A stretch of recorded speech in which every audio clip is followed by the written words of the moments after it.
गायत्री का वैज्ञानिक आधार।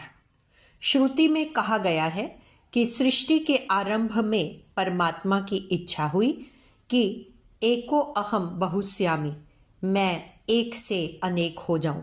श्रुति के अनुसार ब्रह्म की यह इच्छा या संपूर्णा ही गायत्री महाशक्ति के रूप में अभिव्यक्त हुई।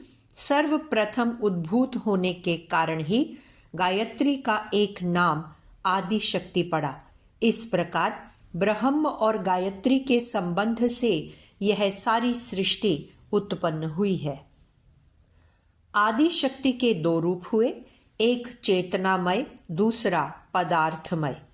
अध्यात्म विज्ञान प्राण विद्या की अधिष्ठात्री गायत्री है और पदार्थ विज्ञान भौतिक प्रकृति की संचालक सावित्री है।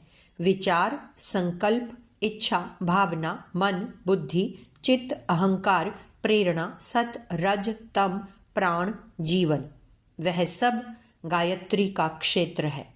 धन, द्रव और सूक्ष्म रूप में पंच तत्व आकाश, वायु, अग्नि, जल और पृथ्वी, विविध प्रकार के परमाणुओं तथा विद्युत आदि शक्तियों का क्षेत्र सावित्री से संबंधित है। परमात्मा की यह दोनों ही शक्तियां समस्त जड़ चेतन सृष्टि का उत्पादन, पोषण और विनाश करती रहती हैं। सावित्री विद्या का अनुसंधान वैज्ञानिकों द्वारा प्रयोगशालाओं में हो रहा है।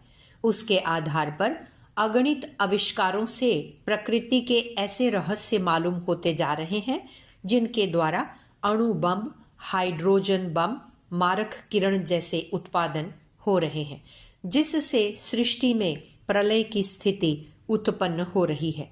इसीलिए प्राचीन काल में हमारे दूरदर्शी ऋषियों ने सावित्री की शोध और उपासना की अपेक्षा गायत्री की आत्मशक्ति की उपासना, साधना, आराधना पर बल दिया था, जिससे जीवन के प्रत्येक कदम पर आनंद की ही वृद्धि